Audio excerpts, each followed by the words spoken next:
Ethos. Life insurance, the unexpected happened. With Ethos, it is so fast and easy. 100% online. You can get a quote in seconds, apply in minutes, and get same-day coverage, no medical exams, and you can get up to $3 million worth of coverage through Ethos. Get your free quote at ethos.com/game. That's ethos.com/game. Time spent on application may vary. Online health questions required. It's the season to come together over your holiday favorites at Starbucks. Warm up with a creamy latte, get festive with an iced gingerbread chai, or share a velvety peppermint mocha. Together is the best place to be at Starbucks. From the Accident Recovery Team Traffic Center, don't worry about me, I called ART. Traffic conditions this morning. It's cold, but things on the highways looking pretty good. We do have a stalled out vehicle eastbound on Kellogg.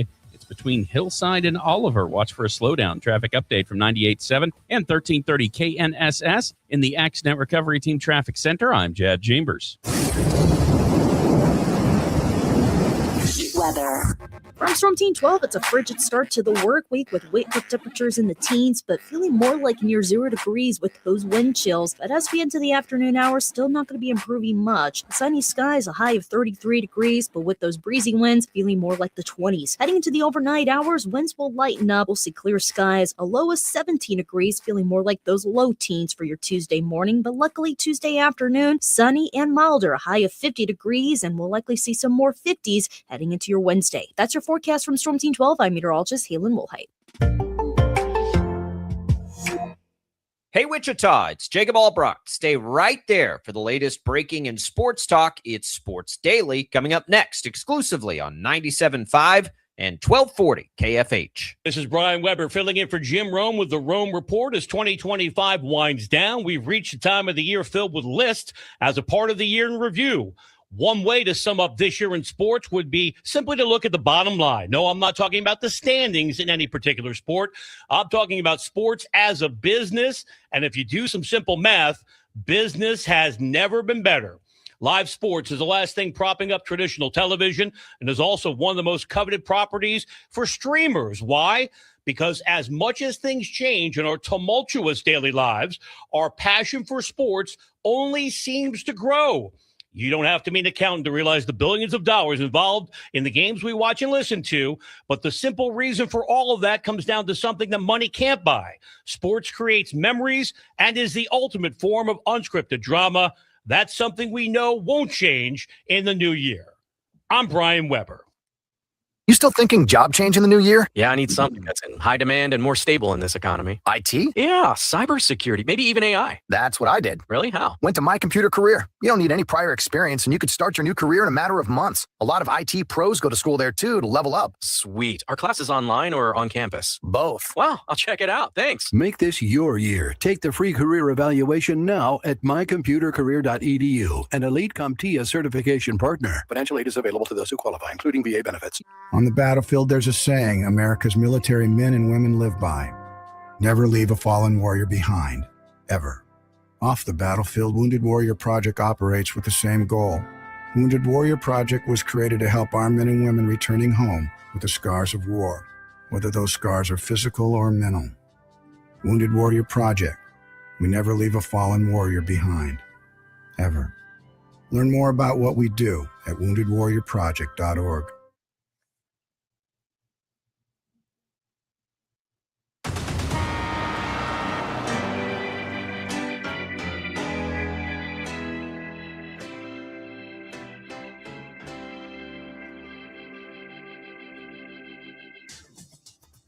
Now, from Wichita's most listened to sports radio, 97.5 and 1240 KFH, this is Sports Daily. Well, hey there, everybody. Welcome in. It is Sports Daily on this Monday morning. Tommy Castor alongside Jackson Schneider here this morning with you as we get ready to recap a wild Week 17 in the NFL and a whole lot more to get to on today's program. Max Power is producing the program.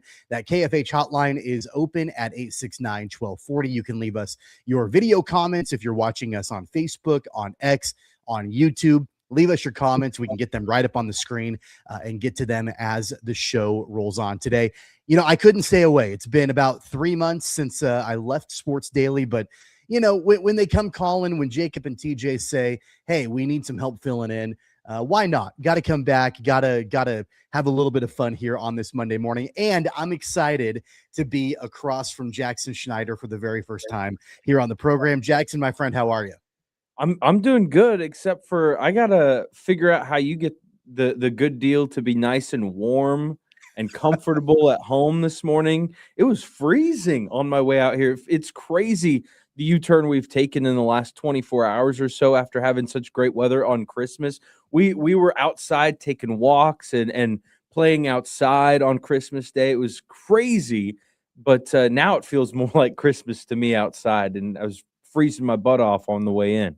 Yeah, it gets a little chilly at like 6 o'clock or 6:30 when you're getting ready to head in. Yeah, you're right. It was like a California Christmas, but then all of a sudden we pump the brakes on that, and it gets pretty freaking cold outside. And so hopefully everybody is staying warm and bundling up. I'm excited to join you on the show. I know you filled in a few times since I've left the program, but you've got me and Jackson for the next couple of hours here on Sports Daily, as both Jacob Albrecht and TJ Cleland are out today. And so looking forward to it. How was your Christmas? I know you've got a little one. Did you guys have a good Christmas?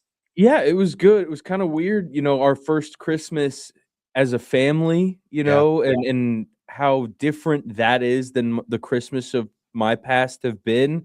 But like in all of the best ways. Like he's 8 months old, and so he's kind of starting to move around and figure things out, but we couldn't really keep his attention on all the presents he was getting. So we kind of opened them for him, and then it just would magically appear in front of him, and he'd love it for about 2 minutes and then move on to the next thing. But it was a blast, and I only had to put together a few things, so get to push that down the line. I'm sure as a dad yourself, you've got a lot of toy assembly going on the last several days. Yeah, it definitely doesn't slow down the older that they get. My kids are 4.5 and 2.5, and so there were a lot of toys to put together and a lot of excitement on Christmas. They're into the full swing Santa mode and all of that. It's fun, but it's also exhausting. We put the kids to bed on Christmas, and my wife and I are like, all right, maybe we should kick our feet up for a little bit just because of all of the excitement and everything. But it's fun. It's worth it. I'm a little Christmased out. I'll be honest with you. I'm one of those guys where I'm good with it until it's all wrapped up, and then I'm like, all right, let's take the tree down, get the lights off the house. Let's wrap things up and move on. Yeah, I think I'm about ready to join you there. We had our second and third Christmas celebrations this weekend, and after that second one where it lasts a little bit longer than you'd like, which is not a problem. It's just exhausting when it lasts all day long and you see the whole family. I'm gassed. I'm ready to move on and relax, and that's the one thing maybe keeping our tree up another couple days is that I don't think I have the energy at home to go take it down right now. I did. My wife and I were talking just the other day and going back to the weather discussion that we were having. We're kicking ourselves that we didn't get all of the outdoor decorations taken down a couple days ago when the weather was so nice. And I think we were actually talking about doing it yesterday. And then, of course, it got so cold and brutal wind chills and all of that. And we're like, man, we missed our window to take all those decorations down, but we'll get it done. I don't want to be one of those families that has lights up until February, let's actually brave the cold and get it done. It's so weird. This is our first time living in a place where we could have real Christmas decorations, and we didn't do much. We have one inflatable Christmas thing in the yard right now. We just kind of took it easy. So my tear down outside is not a problem at all, but it's we were the first ones, I think, on our block to have something out right after Thanksgiving, and everything popped up a week or two before Christmas. And now it's already starting to come down. One of our neighbors was out there fighting the wind and the cold yesterday and taking things down. He's better than I am because that one inflatable Stitch wearing a Santa hat in our yard is staying there for another couple days. Yeah, I don't blame you. And, I think one thing that contributes, at least for me, kind of being done with Christmas and the Christmas spirit being over was that performance from the Chiefs on Christmas night against the Broncos. I know that the guys have talked at length about the disappointment of the Chiefs season. When I've been on Fridays doing our Friday football picks, I've chimed in a little bit on that. This will be the first time that I've at least gotten to discuss the Chiefs at length since I left the show back in September, and you and I will get into that more as the show goes on. We'll have Joshua Briscoe, who is our Chiefs insider, the pregame and postgame host for the Chiefs Radio Network. He should be joining us in our second hour to talk about that as well. But I guess maybe the only silver lining, Jackson, is that slowly but surely the Chiefs are improving their draft position once we get to that NFL draft in April, because it was another rough game on Christmas night for Kansas City. Yeah, it's been a while since we've been talking about draft positioning, hasn't it? That's kind of a weird thing to say is a good thing. But I will say this, despite losing on Christmas and despite playing a bunch of backups, I had more fun watching that Chiefs game than I had in weeks watching them actually fighting to try and keep their playoff hopes alive. Like Chris Oladokun is clearly not Patrick Mahomes, but he's got a little dog in him. I'll be honest. I was very impressed with what he showed, especially in that last drive, though they came up a little bit short. He did what he had to do to give them a chance to win. And a lot of those younger guys or fringe roster guys fighting for spots were doing everything they could to at least give you something to watch on Christmas night, because there was nothing to play for except for pride. And I enjoyed watching that a heck of a lot more than I did the last several weeks of Chiefs football. Yeah, I mean, I think you're right. It's kind of the understatement of the year that Chris Oladokun is not Patrick Mahomes, although he showed some gumption out there for sure. And the other big storyline in that game, which I know we'll get into later on in the program, was that Travis Kelce's final game inside Arrowhead Stadium. A lot of storylines, even though the Chiefs are now 6-10. We'll talk draft position. We'll talk about what the offseason should look like for Kansas City, who they should cut bait with, who they should bring back, what the draft should look like for them, and a whole lot more with our buddy Joshua Briscoe coming up in hour number 2. We should have Paul Mills, head coach, Shocker men's basketball, coming up later this hour. That could be next segment, could be the segment after. We're kind of waiting on bated breath on what that's going to look like with Paul Mills. We should have both of those guys. Holiday schedules get a little bit tricky, so we're crossing our fingers that we'll have them, but that should be coming up a little bit later on in the program as well. Like I mentioned at the very top, a wild week 17 in the NFL, a wild Sunday night football game. I was thoroughly entertained by the 49ers and the Bears. Brock Purdy looks like the best quarterback in football right now. So that's going on as well. We'll talk more about the NFL week 17.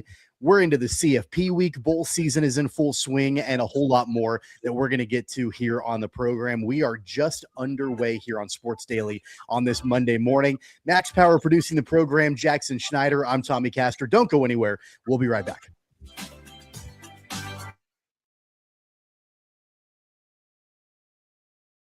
Lightning, hail, tornadoes, flooding. It's the worst of severe weather, and it's coming. Spring brings warmer temperatures, but also dangerous weather conditions. Stay up to date day or night with the Storm Team 12 weather app. You'll get accurate forecasts, so you can plan ahead and stay safe, no matter the weather. Download the Storm Team 12 weather app, brought to you by Stutzman's Greenhouse. The future of television has arrived. Next Gen TV is here with stunning video, movie theater quality sound, enhanced voice clarity, and interactive features, all upgradable for the future. Learn more at watchnextgentv.com.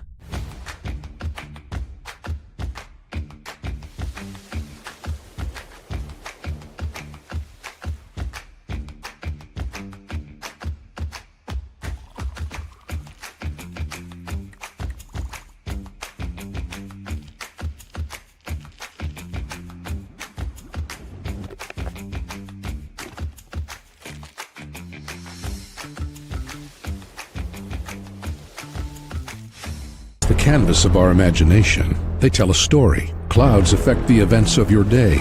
Sometimes they growl, sometimes they inspire, but they're always the messengers of nature's mood written in the sky. Storm Team 12 understands the language of clouds. We're dedicated to decoding their message so you know what to expect. Behind every cloud, there is a story waiting to be told. Trust Ross Jansen and Storm Team 12, alerting you first to the impact on your life.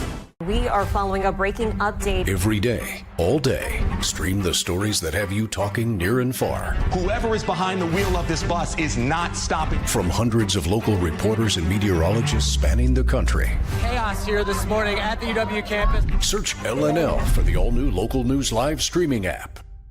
Odyssey is one of the most influential audio and entertainment brands in the nation. You already know Odyssey's iconic local radio brands in Wichita. But did you know Odyssey has the country's best collection of music, news, and sports brands? Odyssey is also a premium podcast creator, major event producer, and digital innovator. Odyssey brings people together across the country and right here in Wichita. Odyssey also delivers meaningful radio and digital audio results. Find out our story and impact at odysseyinc.com/Wichita.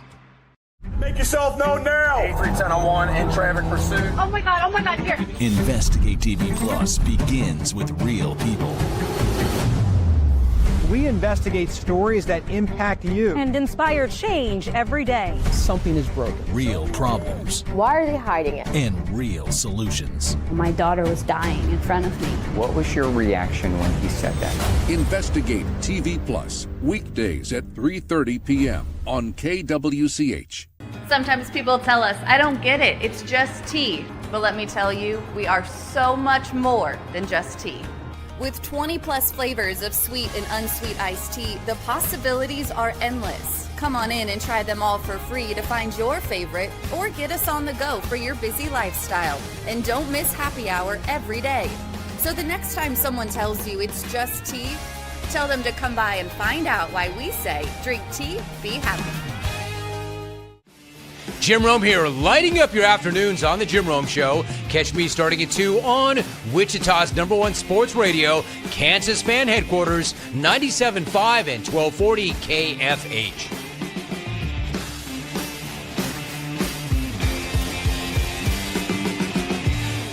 Mornings are busy. We're here to make your mornings better. We report the stories that affect you. 3 more hospital lies from contaminated apple juice just a day after the FDA issued a recall. We're here to make your mornings better. Closing east and westbound lanes of K96 for repairs. With 12 News, you're prepared for your whole day. Scattered thunderstorms across the state into the afternoon. Stay a step ahead with 12 News this morning on KWCH and KSCW.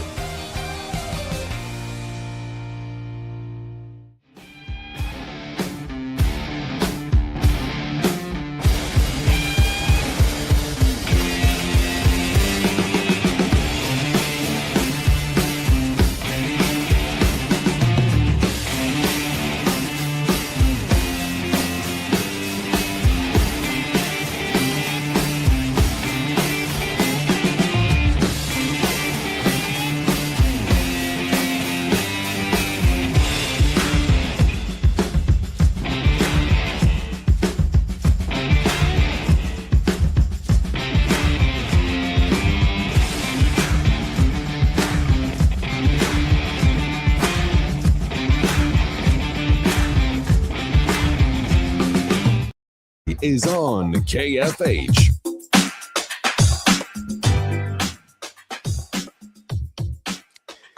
Welcome back, everybody. It's Sports Daily on this Monday morning. Tommy Castor, Jackson Schneider with you. Hopefully you had a great holiday. You're avoiding that holiday hangover as we are in that weird time between Christmas and New Year's when you're losing track of what day of the week it is and if you've showered, if you've put pants on. We're kind of in that stage right now of the holiday season. So we appreciate you joining us here bright and early on this Monday morning on Sports Daily on KFH. Max Power producing the program. He'll take your calls on the KFH hotline, 869-1240. And of course, you can leave us your video comments on Facebook, on X, on YouTube. We'll get to those comments as the show rolls on. Before the break, Jackson, we teased a little bit about the Kansas City Chiefs, losers at home by a touchdown at Arrowhead Stadium on Christmas night.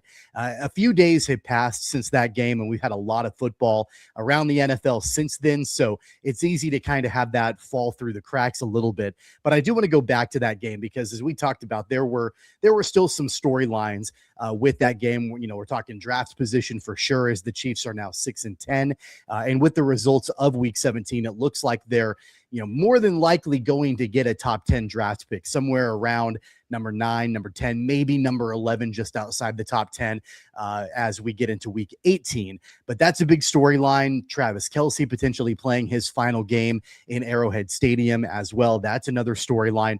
And you mentioned Chris Oladokun getting reps for really the first time in an NFL game, at least his first NFL start. What, in your mind, what was your major takeaway as far as storylines were concerned from that Chiefs game on Christmas night?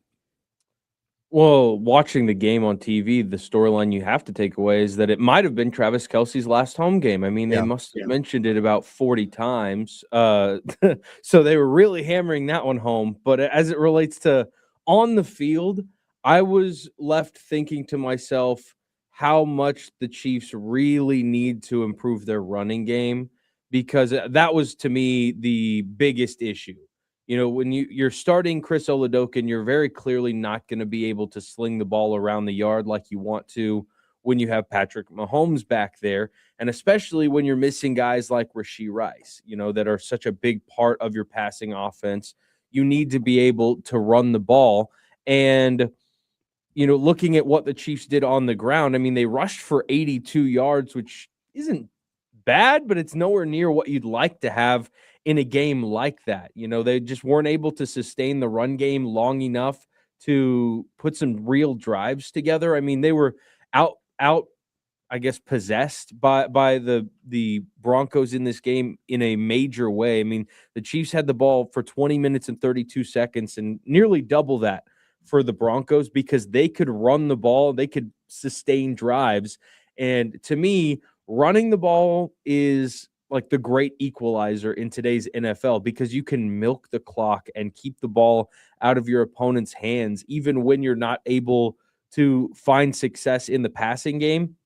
But the old man in Kareem Hunt, who's done a really nice job in, 4th and 1 situations and kind of being the battering ram in those short yardage situations, is great, but it's not going to be enough to get you what you really need to get down the field. And Isaiah Pacheco, since his injury last year, just hasn't been the same either. So the Chiefs, to me, need to find a solid running back, and they got to get some help on the offensive line, because that's clearly an issue. And when you're dealing with as many injuries as they've had, that's just not going to be a recipe for success. But my question for you, Tommy, is this. Are you surprised that the Chiefs, in their running issues right now, they haven't really gone to Brashard Smith at all?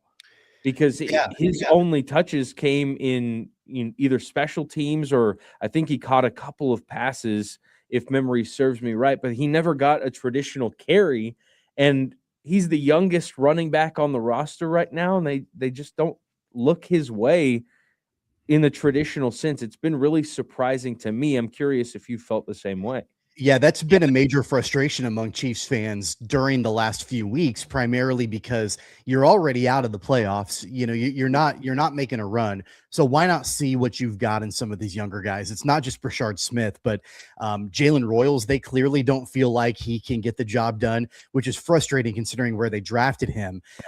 He hasn't gotten any looks either. And I know he missed the first few games with injury, but he's been a healthy scratch. And even when he's gotten field, hasn't gotten really any kind of targets or looks or anything. So Jalen Royals and Brashard Smith both, that's been frustrating. Smith did get into the end zone on Christmas night. He did have that one touchdown catch, but you're right. He didn't get any traditional carries. They didn't utilize him as an active part of the running game whatsoever. And you know what? Look, I like Kareem Hunt. I've always liked Kareem Hunt. I'm glad that he's back with the Chiefs. I wouldn't mind if he's willing to take the league minimum. I wouldn't mind him coming back next season to just be kind of that late down, short yardage kind of guy. I don't have an issue with that necessarily. But they need to have an overhaul outside of that in the running game. Isaiah Pacheco was a nice story when he was healthy, but you're right. He's lost a step. He's not the same. I think you've got to go out and try to figure out a way to make your running game more effective, and at least something, because here's the thing, Jackson, and I want to get your take on this. It's not as though the Chiefs aren't trying to run the ball, because they are, maybe even more so than what we've become accustomed to them doing. But it's almost like defenses don't take it seriously at all, right? Like you look at who you've got in the backfield and they look at Isaiah Pacheco, who's not the same guy that he was in the past, or they look at Kareem Hunt and they're not scared by that at all. They're not going to sell out to stop the run because they know that these guys just aren't effective. Absolutely. I think it's pretty easy to see. And watching the game on Christmas, the Broncos were basically daring the Chiefs to run the football. Yeah. And even though the Chiefs continued to try to run the football, I mean, they ran the ball, what? I'm looking at the box score here. So 19 times. And every single one of those, I think, was, with the exception of a couple of like 3rd and 4th and shorts, were very favorable boxes to run against. The Broncos were just like, go ahead, like, let's see what you can do. And because they are not afraid of any of the rushing threat of the Chiefs, because if you get 3 or 4 yards, so what? It's the threat of getting to the second level and kind of creating a gashing run that you really need to have. And the Chiefs just don't have that. I mean, I think a big run right now for Kareem Hunt is like 7 or 8 yards. And when he does, you're like, oh, hey, there's a big one. And then you realize, oh, it's not even a first down. So I think a lot of teams are very okay with traditional passing defense or putting all their energy into stopping the pass, especially now against Chris Oladokun. Like, if you can pass against this defense, they'll tip their cap and say, okay, because they're not going to be worried about you running the football. Yeah, I mean, Jacob has loved to say for the last, year and a half on this program that Kareem Hunt has, quote, no juice. And I don't disagree with him. Like, he doesn't have a whole lot of juice left in his career. But not many people on this offense have any juice. Actually, not many people on this team in general have any juice. And so it's not just Kareem Hunt. It's the running game in general. It's the offensive scheme in general. It's the way that the roster is right now. And of course, you're dealing with a ton of injuries and people that are out, and the Chiefs are out of it and all of that. Would you be a proponent, going back to the run game discussion, would you be a proponent of the Chiefs using their first round draft pick, a top 10 pick, on a running back, or are there bigger issues that you think that they need to address? If it's the right running back, I would be okay with it. But the problem is that is a very short list. And I think it starts and ends with Jeremiah Love. That's pretty much it. Pretty much it. Yeah. If he falls to you, I think you go for it and you don't apologize. But I don't think he's falling to 9 or 10 or wherever the Chiefs are. I think after yesterday, they sit at 9th right now. So that could change depending on what happens in the Raiders game on Sunday, which, by the way, that was announced. I don't know if anyone saw late last night. It'll be 3:25 on Sunday against the Raiders to close out the regular season, which is a completely other situation we can talk about later on whether or not we want the Chiefs to try in that game, Tommy. Yeah. Going back to what we were talking about there, I think there are much bigger issues that need to be addressed. And it's maybe a lot deeper than just drafting, but I think the Chiefs need to put some serious energy into overhauling their defensive front more than anything, because Chris Jones is eating a huge chunk of money, and so is George Karlaftis now. And both of those guys collectively, along with the rest of the cast of characters on the defensive front for the Chiefs, did virtually nothing this season. And you have to create some sort of disruption up front to help your defense out. And, when you're paying guys like Chris Jones as much money as you are, you'd certainly like a lot more than 5 sacks. And I'd certainly, on top of that, like a lot more than 1 or 2 plays a season where I can look back and go, hey, he actually made a difference there. That was awesome, because that happened far too few times this season for a guy making that much money. And I think if you go find a young talent that could be a difference maker defensively, that could start to fix a lot of problems, because offensive lines will start to have to game plan for that guy and free up some of the other guys that you're paying a lot of money right now that can, help you out next year and beyond. I was absolutely vehemently opposed to the Chiefs taking Clyde Edwards-Helaire in the first round back when was that 4 or 5 years ago, right after their first Super Bowl win, because at that point the offense was cooking, and I'm like, man, they need. And if you recall, like the defense was not very good, and I'm like, man, they need to address defense if they want to continue this. And I know that wasn't like a top 10 pick. That was the last pick in the first round, and they took CEH with that. And we all know how that turned out. I hated that pick at the time. It's a little bit different right now because the offense is not humming along. Like you've got issues schematically with the Chiefs offensively, where maybe having a dynamic running back in the backfield that you take in the first round, or, maybe even a second round pick, like an early round draft pick on a running back, that may help them incrementally offensively, which is kind of what the Chiefs have needed. That being said, though, I don't disagree with you. There are a myriad of issues that are affecting this team on both sides of the ball. And it's that philosophy of, and I've said it before to people, that the whole philosophy, the mantra of, quote, run it back, was really cute at first. It was really fun at first. It was like, all right, cool. Like, let's bring everybody back and try to do this again. And now you're seeing the cracks in the foundation. You're seeing that philosophy was the wrong philosophy by Brett Veach and Andy Reid, because of the fact that all these other teams got better.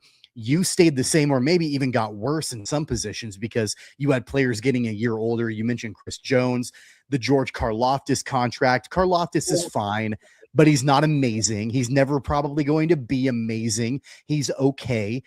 You gave contracts to guys in some cases that you probably shouldn't have given contracts to. And now you've got to do the work, if you're Brett Veach, in the offseason, to try to untangle yourself from kind of the mess that you've built with cap space and bad contracts and that sort of thing, under the guise of, quote, run it back, because that clearly didn't work for Kansas City this season. I think for me, if I had to rank the needs going into the offseason, and I don't know if it's necessarily draft or a trade or free agency or what it is, but number one for me is edge rusher. Like, I think they need to have somebody who can disrupt the game at all levels multiple times a game coming off of the edge, because they've got Chris Jones, coming up the middle.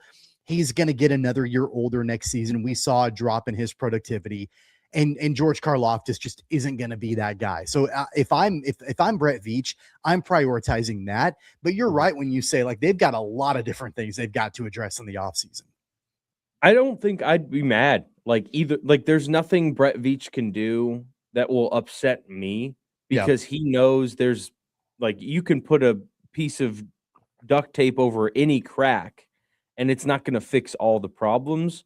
So he can do, whatever he feels is best to take that first pick. What I'm interested in, though, is how they'll approach it, because it's been so long since the Chiefs have been in this type of draft position. Right. Like, the last time that I remember the Chiefs even picking this high was when they ended up trading up a few spots and drafting a guy named Patrick Mahomes. It's been forever. We all know how that turned out, by the way.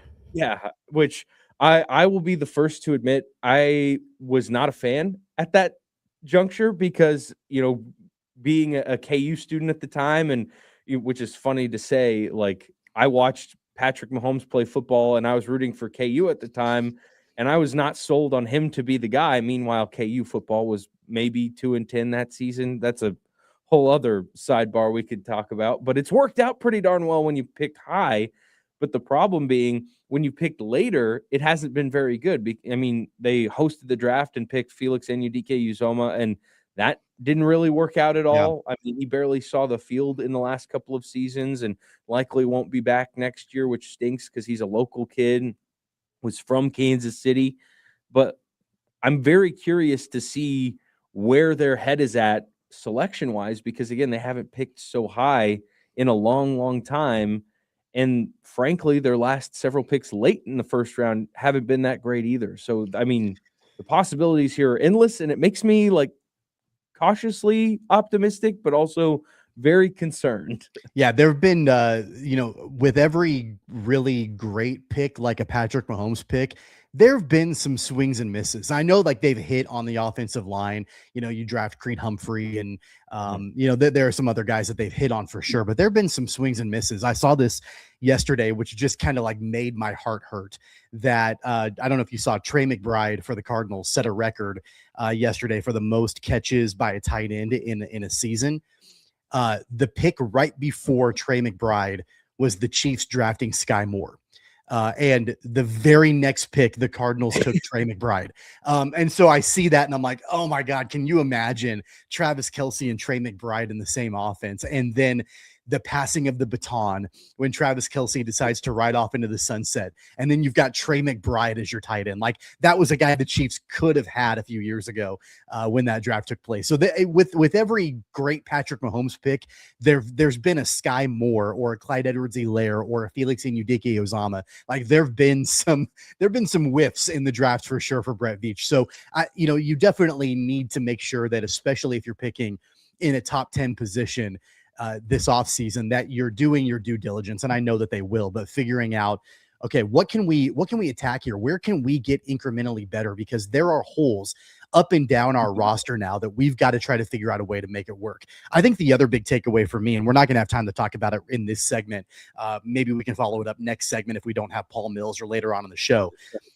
I was not impressed with the Broncos whatsoever. And like they're winning games and they're the AFC West champions. And I've actually been on the Broncos for a lot of the season. Jacob calls them frauds. I think they're better than frauds, but they did not look good on Thursday night whatsoever. So for me, like that's the other big thing too. Like you were one final Chris Oladokun drive away from tying that ball game against a team that might end up getting the number 1 seed in the AFC, which does tell you how there's parity in this league. It was crazy to me seeing how much the Broncos struggled.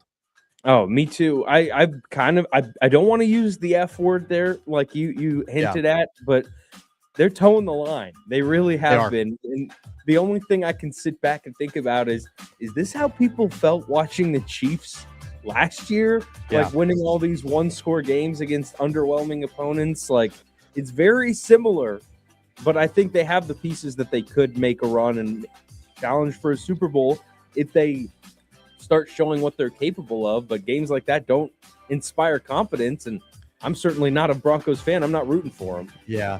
We'll continue that conversation about the Broncos, about everything else happening in Week 17 in the NFL, either in our next segment if we don't have Paul Mills. If we do have Paul Mills, we'll talk Shocker basketball. But regardless, we've got a whole lot more coming up for you on Sports Daily. Tommy Castor, Jackson Schneider. We'll be right back.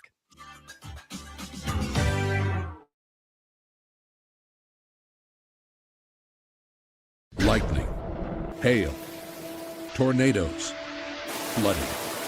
It's the worst of severe weather, and it's coming. Spring brings warmer temperatures, but also dangerous weather conditions. Stay up to date day or night with the Storm Team 12 weather app. You'll get accurate forecasts, so you can plan ahead and stay safe, no matter the weather. Download the Storm Team 12 weather app, brought to you by Stutzman's Greenhouse. The future of television has arrived. Next Gen TV is here with stunning video, movie theater quality sound, enhanced voice clarity, and interactive features, all upgradable for the future. Learn more at watchnextgentv.com.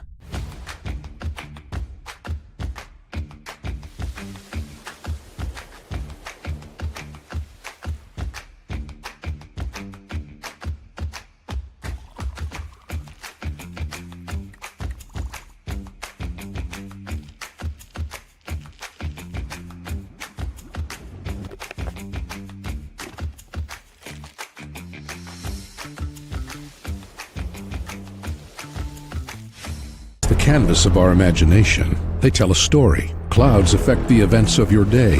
Sometimes they growl, sometimes they inspire, but they're always the messengers of nature's mood written in the sky. Storm Team 12 understands the language of clouds. We're dedicated to decoding their message so you know what to expect. Behind every cloud, there is a story waiting to be told. Trust Ross Jansen and Storm Team 12, alerting you first to the impact on your life. We are following a breaking update. Every day, all day, stream the stories that have you talking near and far. Whoever is behind the wheel of this bus is not stopping. From hundreds of local reporters and meteorologists spanning the country. Chaos here this morning at the UW campus. Search LNL for the all-new Local News Live streaming app. Odyssey is one of the most influential audio and entertainment brands in the nation. You already know Odyssey's iconic local radio brands in Wichita. But did you know Odyssey has the country's best collection of music, news, and sports brands? Odyssey is also a premium podcast creator, major event producer, and digital innovator. Odyssey brings people together across the country and right here in Wichita. Odyssey also delivers meaningful radio and digital audio results. Find out our story and impact at odysseyinc.com/Wichita.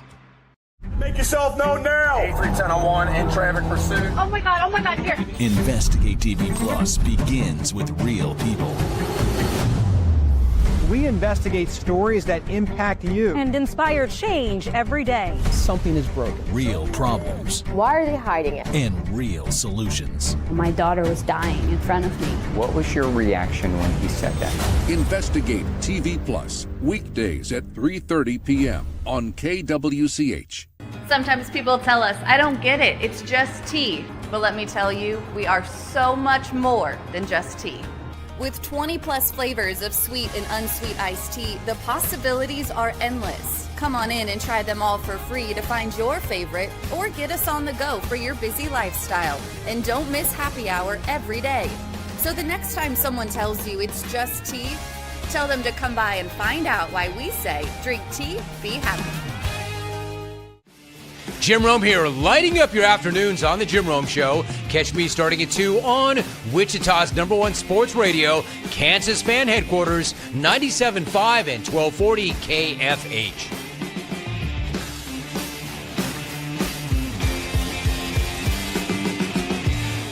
Mornings are busy. We're here to make your mornings better.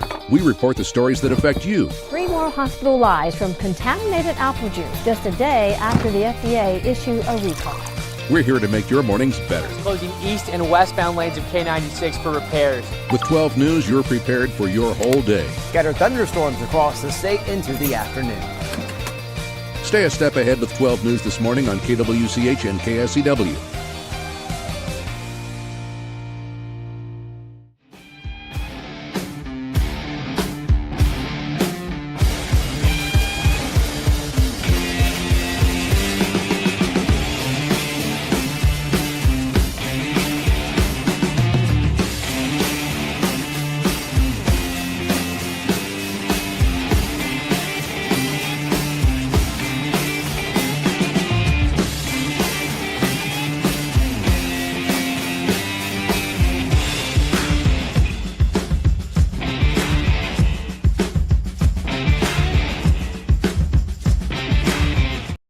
On KFH.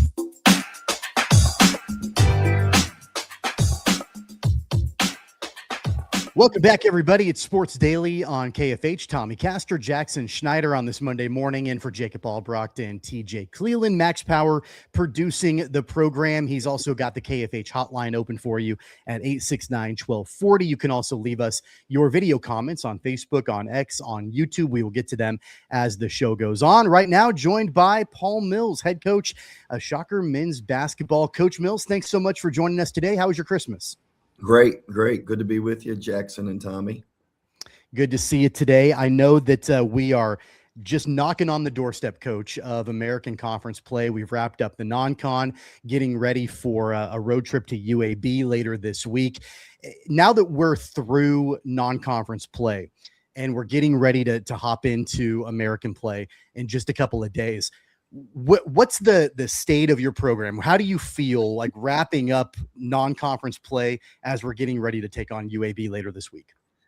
Yeah, again, I think it just really depends on, who you have on your roster. With 12 new guys, this is kind of a different evaluation than what we were a year ago, and kind of returning some starters. I think that if you look at it, the things that we needed to address, we just weren't a very good perimeter shooting team a year ago, and we jumped 215 spots. I think we were 339 last year out of the 365 schools. And, now you're sitting at 124. And so, hey, we've addressed that. I think we have some interior presence. We have a better defense than we did a year ago. So all of that to say, some of the metrics that we kind of gauge just where we're at, I do understand the biggest metric is, do you win or do you lose? And that's the biggest one. But there's winning is a byproduct of doing certain things. And, fortunately, a year ago, we were number one team in all of college basketball at getting shots at the rim. And that hasn't changed.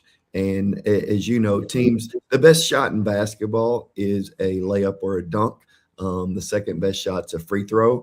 But, I think you're both aware that teams just don't let you go in there and dunk the ball. And our problem was when we would draw attention and we sprayed it out, we just couldn't make people pay from the perimeter. And I feel like we've addressed that. I feel like our defense has gotten better. Now it's a matter of, can we stay healthy? Can we continue to get better? Because no team stays the same. So there's a lot of metrics that I look at and feel good about as we move into conference. Coach, I just want to say, appreciate the time again for joining us this morning. And you've had a little over a week now since that Eastern Kentucky win, a little time for the holidays. I'm sure some guys got to go back home. Do you feel that holiday reset is necessary before the sprint that is conference play? I mean, for not just your players, but yourself as well, just to take a day or two and just take a deep breath and relax. Yeah, I was talking to one of the assistants at Oklahoma State when Eddie Sutton was there, and he was telling me how they did not give their kids Christmas off. And he said it helped us at the beginning of conference, but we sure paid for it come the end of January. Those it's like teachers in school. You don't realize this when you're in the second and third grade. It's just, man, they do not like me. They just teach every day. And then all of a sudden you're around a teacher and they're like, man, we can't wait to get away from those kids. I think the break is needed for coaches. I think it's really important for players because they get to go recharge and see their families. And then, we didn't play. I know there were teams that played on the 27th.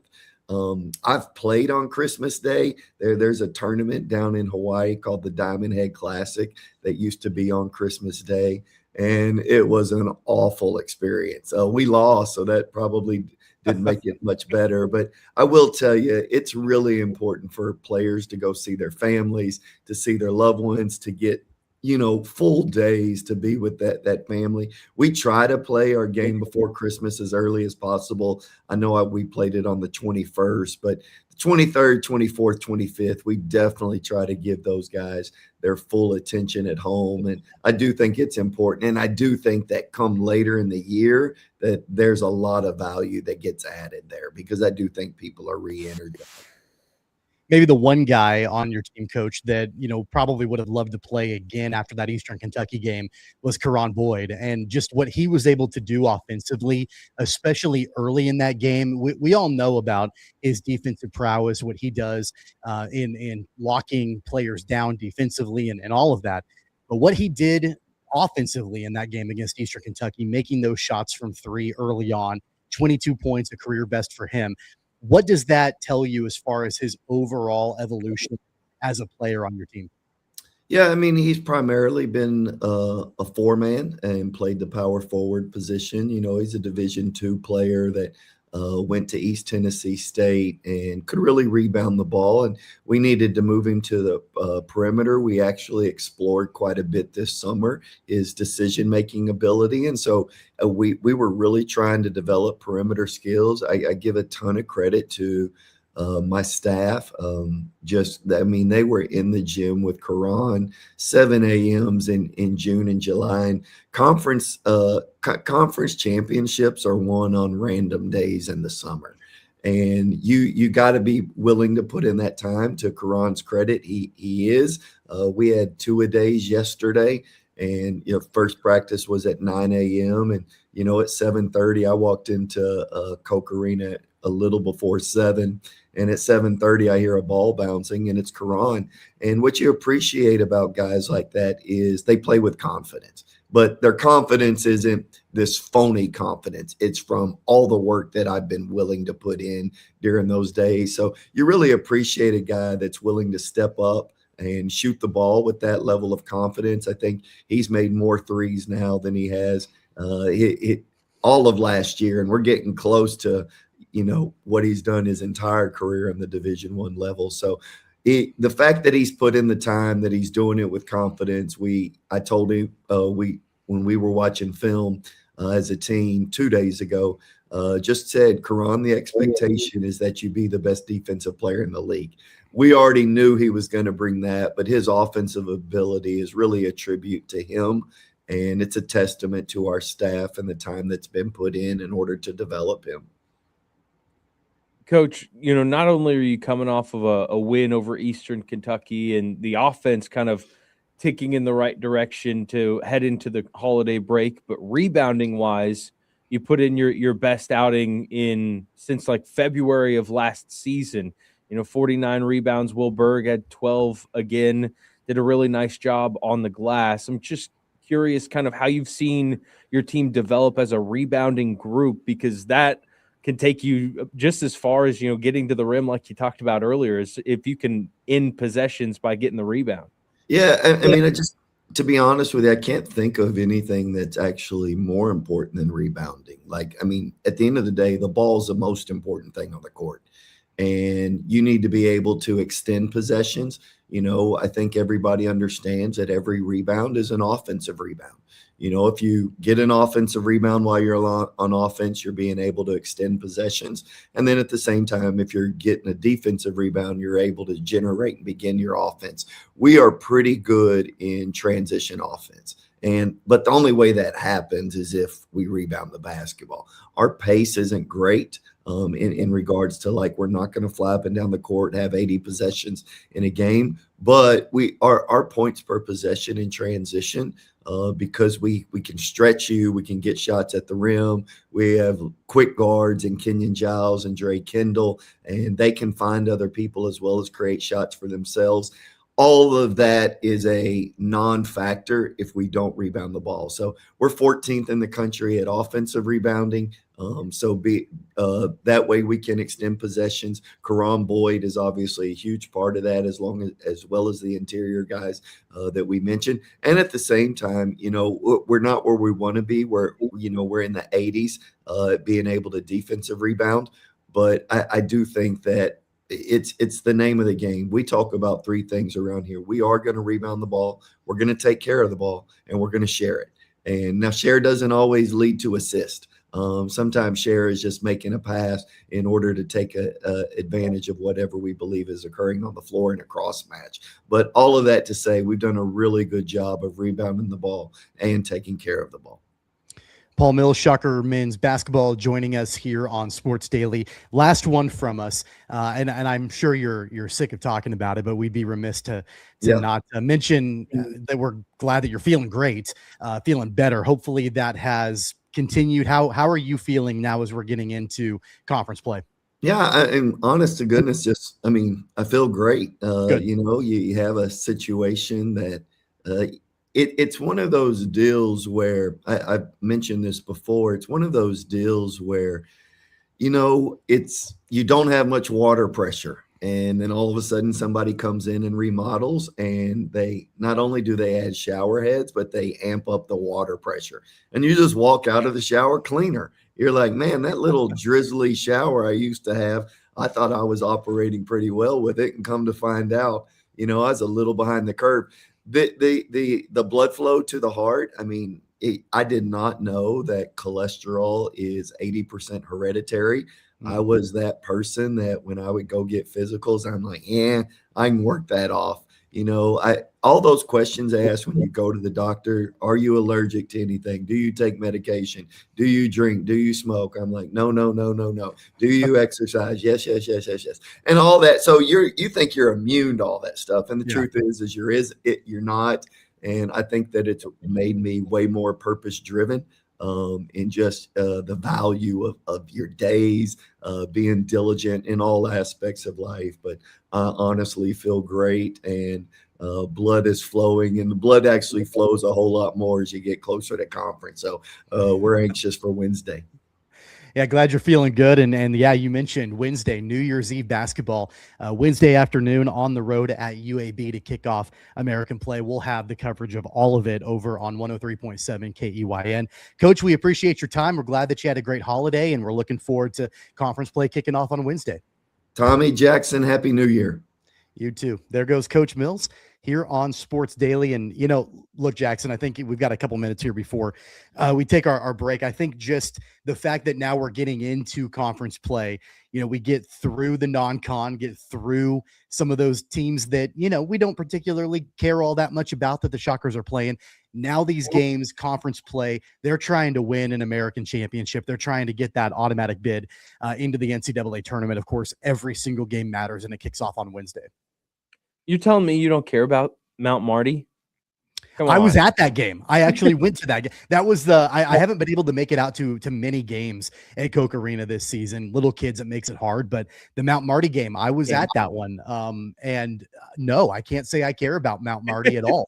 Although I will say I thought they played pretty decent. Mount Marty did, at least in the first half. Hey, I will always say you'll get more out of teams like that are hungry and want to play, rather than playing like a Prairie View A&M that is just there to collect the check and move on. Like, you're going to get a fight out of an NAIA team almost every single time. Yeah. Coming from an NAIA guy in Jackson Schneider. I'm an NAIA guy too. I'm a Southwestern guy, so I get it. I'm NAIA as well. I'm excited though that conference play kicks off on Wednesday. Shockers at UAB on New Year's Eve over on KEYN. That's going to do it for hour number 1 here on Sports Daily. A lot of football talk coming for you in hour number 2. Stick around.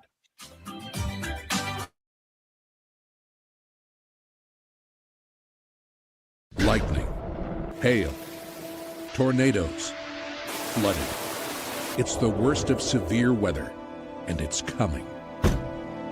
Spring brings warmer temperatures, but also dangerous weather conditions. Stay up to date day or night with the Storm Team 12 weather app. You'll get accurate forecasts, so you can plan ahead and stay safe, no matter the weather. Download the Storm Team 12 weather app, brought to you by Stutzman's Greenhouse. The future of television has arrived.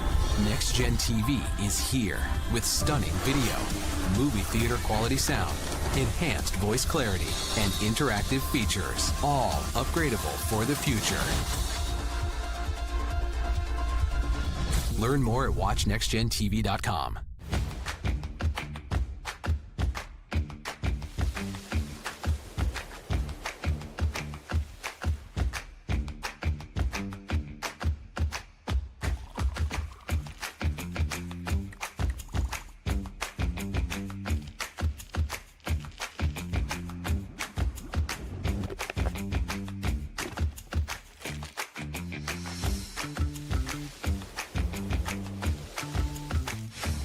Canvas of our imagination. They tell a story. Clouds affect the events of your day. Sometimes they growl, sometimes they inspire, but they're always the messengers of nature's mood written in the sky. Storm Team 12 understands the language of clouds. We're dedicated to decoding their message so you know what to expect. Behind every cloud, there is a story waiting to be told. Trust Ross Jansen and Storm Team 12, alerting you first to the impact on your life. We are following a breaking update. Every day, all day, stream the stories that have you talking near and far. Whoever is behind the wheel of this bus is not stopping. From hundreds of local reporters and meteorologists spanning the country. Chaos here this morning at the UW campus. Search LNL for the all-new Local News Live streaming app. Odyssey is one of the most influential audio and entertainment brands in the nation. You already know Odyssey's iconic local radio brands in Wichita. But did you know Odyssey has the country's best collection of music, news, and sports brands? Odyssey is also a premium podcast creator, major event producer, and digital innovator. Odyssey brings people together across the country and right here in Wichita. Odyssey also delivers meaningful radio and digital audio results. Find out our story and impact at odysseyinc.com/Wichita.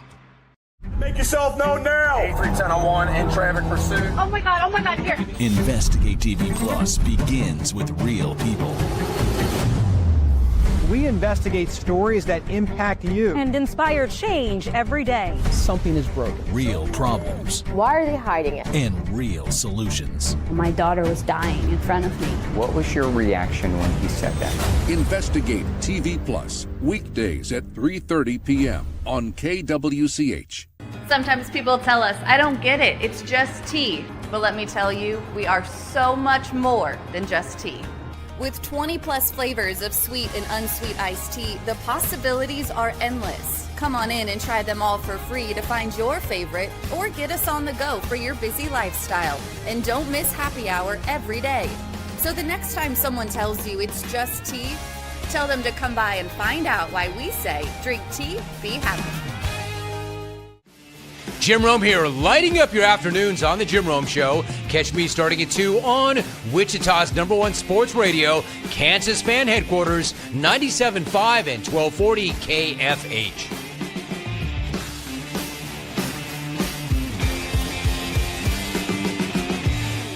Mornings are busy. We're here to make your mornings better. We report the stories that affect you. 3 more hospital lies from contaminated apple juice just a day after the FDA issued a recall.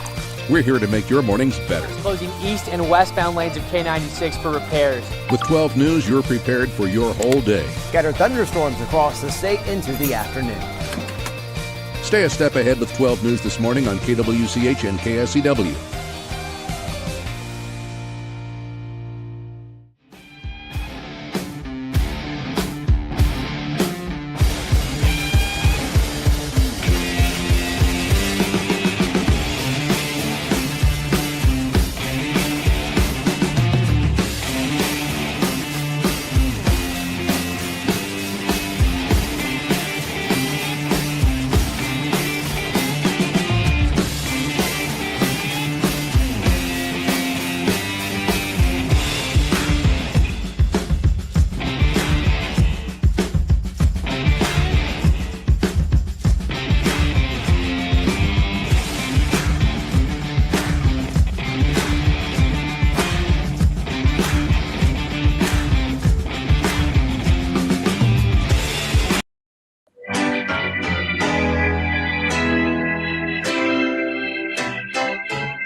Now, from Wichita's most listened to sports radio, 97.5 and 1240 KFH. This is Sports Daily.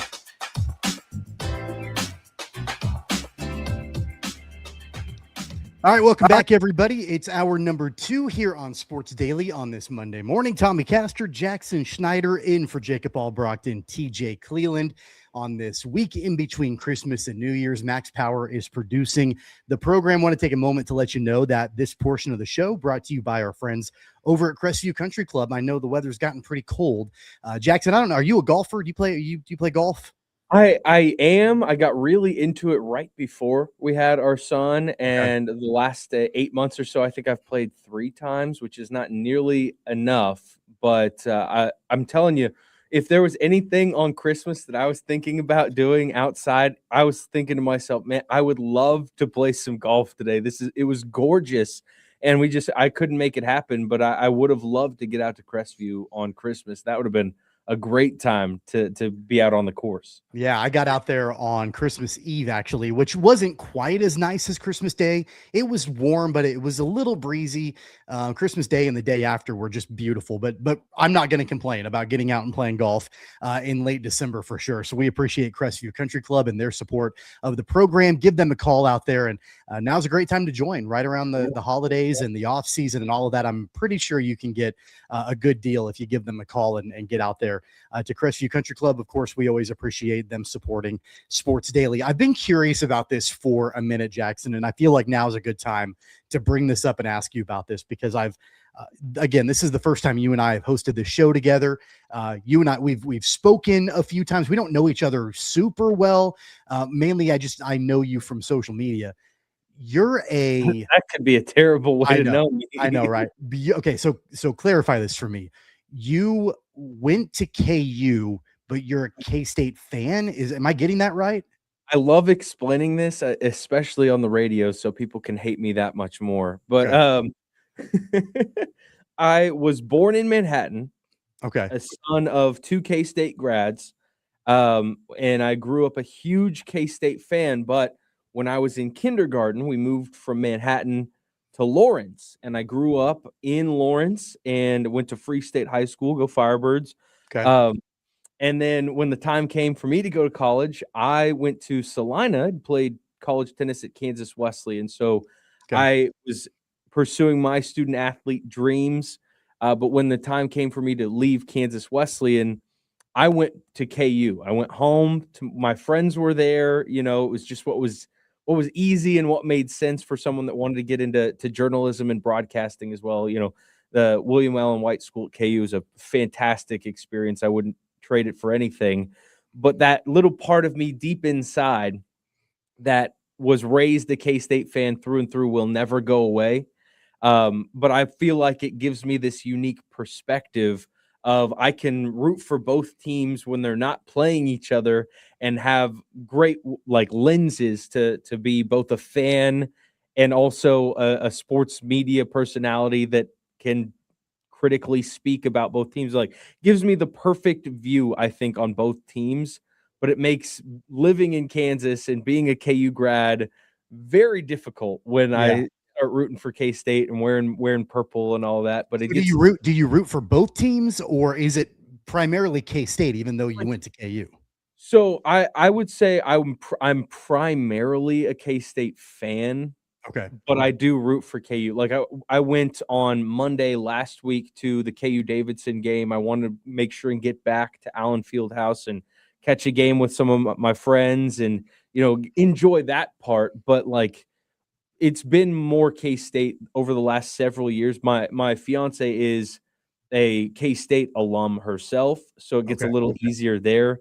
We did season tickets the last 2 years to K-State football, and so you get a little bit more into that because she had the young alumni discount and all that fun stuff. But, you know, I try to be as down the middle as I possibly can, but I can only help myself so much.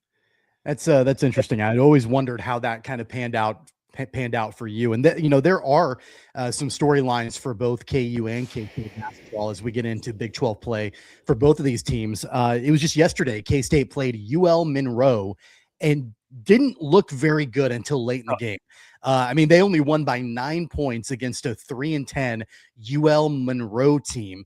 And it looked like the Wildcats, I mean, they were in a dogfight towards the end. It took PJ Haggerty to score a boatload of points down the stretch for the Wildcats to get that win. I would say there are some fairly major concerns for the Wildcats heading into conference play. Oh, so many. When you're in a dogfight and K-State had a 20-point lead and they blew that very quickly, might I add, to a team that has one Division I victory so far this year, and it is to literally the worst team in the country, a team that K-State blasted by 40-something as well when they tried in Mississippi Valley State. But I think that is the main issue. It's trying, it's effort, and that has unfortunately been an issue for K-State, I feel like, for the last 2 years or so now, is effort and want to. And I think they've got the guys that do want to, and they can give the effort, but it was a very sleepy Sunday afternoon in Bramlage Coliseum against a really bad team, and they just looked like they were going through the motions and thought, well, we can just roll the ball out there and get a win over these guys and then turn our attention to BYU and Big 12 play. But K-State is not good enough to do that. Like, you will get beat by just about anybody. And Jerome Tang actually said that after the game. He's like, we are good enough to beat anybody in the Big 12, but we are also at the point where every team is good enough in the Big 12 to beat us. Like, we can't have games like this anymore where we just go and take it easy and expect to win. Like, that's not going to get it done the rest of the year. We can't afford that. And I hope a close win over UL Monroe was a wake-up call for K-State, because boy, they needed it in a bad way yesterday afternoon. Yeah, you mentioned the Wildcats take on BYU next in their Big 12 opener. Kansas has had, or is going to end up having, almost 2 weeks off. They played that Davidson game right before Christmas on the 22nd. They don't play again until this Saturday. They take on UCF in their Big 12 opener. Hopefully that's enough of a gap and enough time for Darren Peterson to be able to go. That's a major storyline as well for the Jayhawks about what's going to happen with Darren Peterson. Will they see him for conference play? Will the guy be able to get back on the court or not? And it sounds like Bill Self is getting frustrated with it too. I think everyone is. You know, when you've got a kid that is so clearly talented as he is, you want to see him on the floor. And in this day and age of college basketball, you know, he's making pretty darn good money not playing right now. And I think that adds to some fan frustration. But I'll say this, you know, being at Allen Fieldhouse for that Davidson win last week was incredibly encouraging for me to see.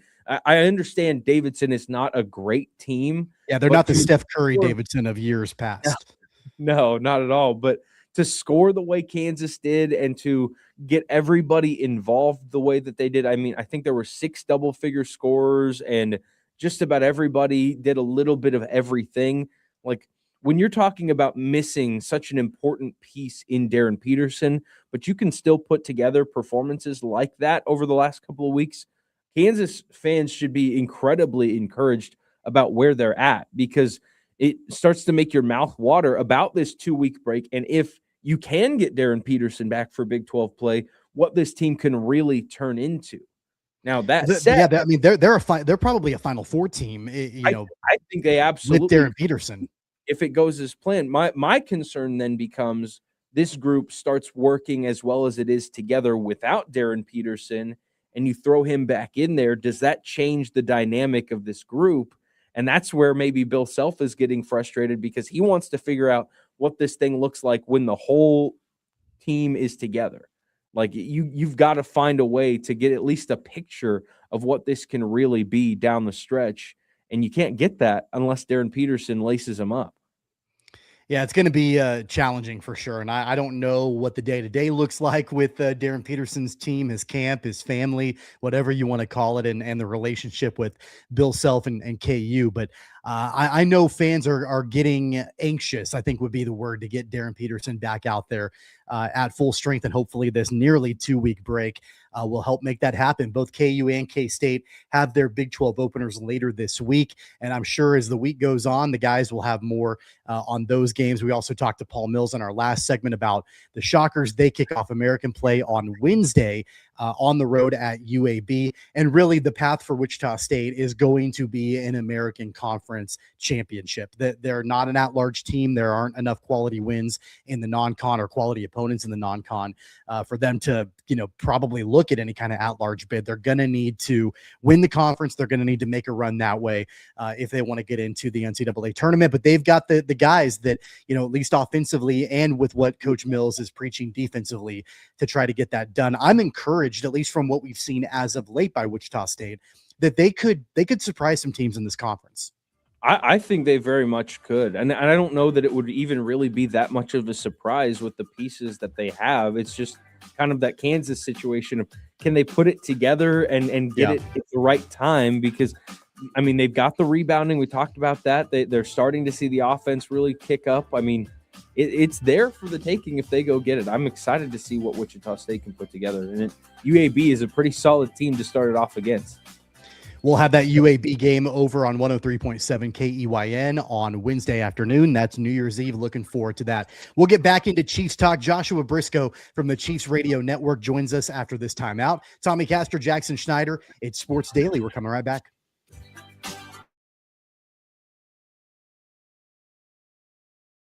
Lightning, hail, tornadoes, flooding. It's the worst of severe weather, and it's coming. Spring brings warmer temperatures, but also dangerous weather conditions. Stay up to date day or night with the Storm Team 12 weather app. You'll get accurate forecasts so you can plan ahead and stay safe, no matter the weather. Download the Storm Team 12 weather app, brought to you by Stutzman's Greenhouse. The future of television has arrived. Next Gen TV is here with stunning video, movie theater quality sound, enhanced voice clarity, and interactive features, all upgradable for the future. Learn more at watchnextgentv.com.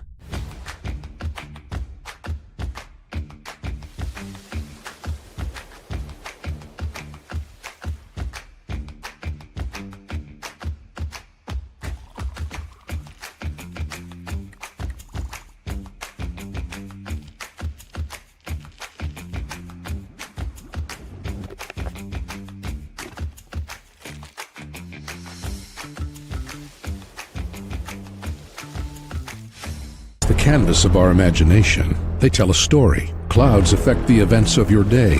Sometimes they growl, sometimes they inspire, but they're always the messengers of nature's mood, written in the sky. Storm Team 12 understands the language of clouds. We're dedicated to decoding their message, so you know what to expect. Behind every cloud, there is a story waiting to be told. Trust Ross Jansen and Storm Team 12, alerting you first to the impact on your life.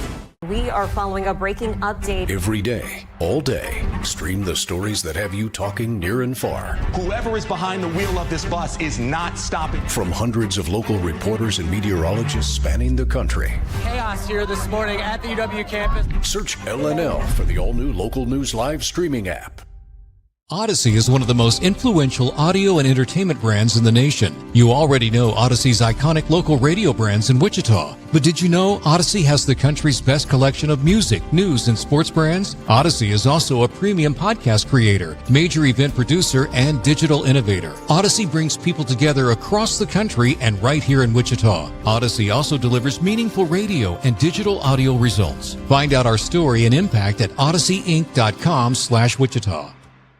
Make yourself known now. 831001 in traffic pursuit. Oh my God, here. Investigate TV Plus begins with real people.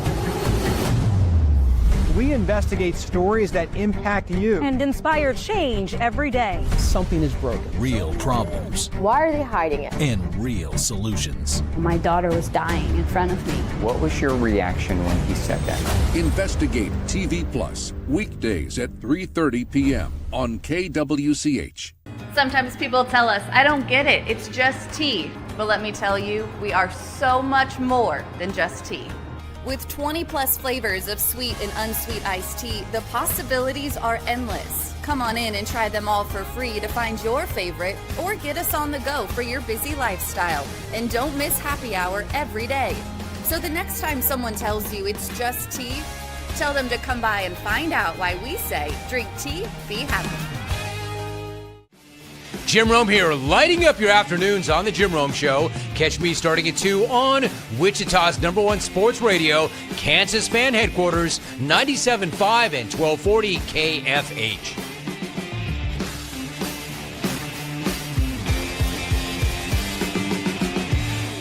Mornings are busy. We're here to make your mornings better. We report the stories that affect you. 3 more hospital lies from contaminated apple juice just a day after the FDA issued a recall.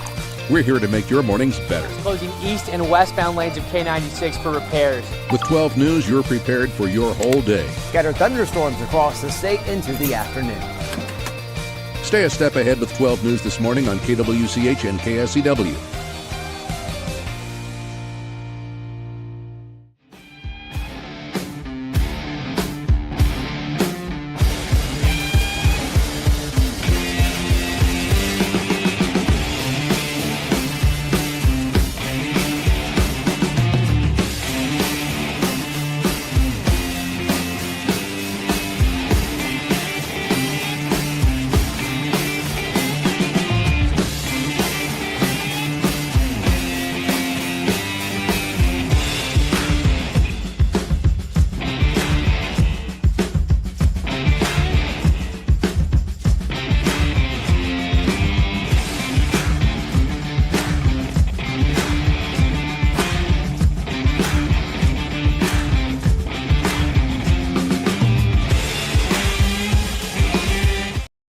busy. This is Sports Daily on KFH.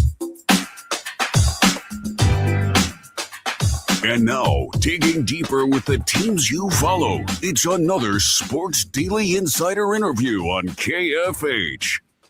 Welcome back, everybody, to Sports Daily on this Monday morning. Tommy Castor, Jackson Schneider in for Jacob Albrecht and TJ Cleland. This portion of the program brought to you by Prairie Fire Coffee, keeping us fueled up and caffeinated here on this cold and early Monday morning here on Sports Daily. Joined now by Joshua Briscoe from the Chiefs Radio Network.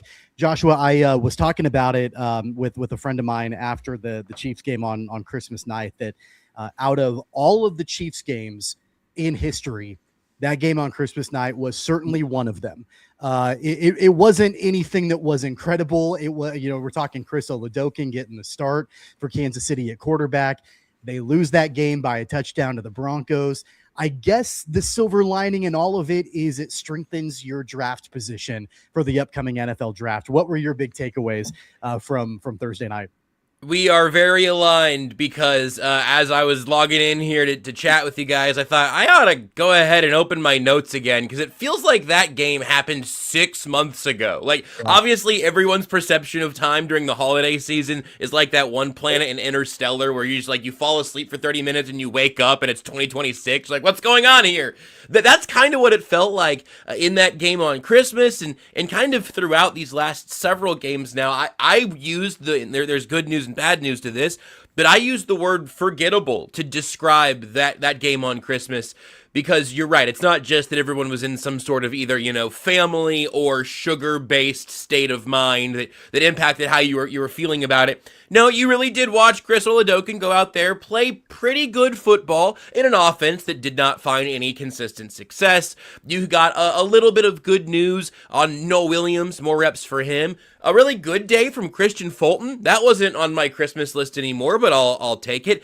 And still the incredibly small sample size for Brashard Smith and Jeffrey Bassa, guys who everyone's just interested to see here at the end of a lost season. But that really is the word that I was associating. It was just kind of a forgettable day at the office. If it wasn't for the fact that it was against the Broncos, if it wasn't for the fact that it was on Christmas, I think that's going to be a game that just kind of blurs into what was a really frustrating stretch of football to end this 2025 season. But to your point, Tommy, it's good news for the draft positioning. I know the guys wearing the helmets on Sunday or Thursday in this case, I know they don't care about draft picks when they're out there trying to move the football 1 yard at a time.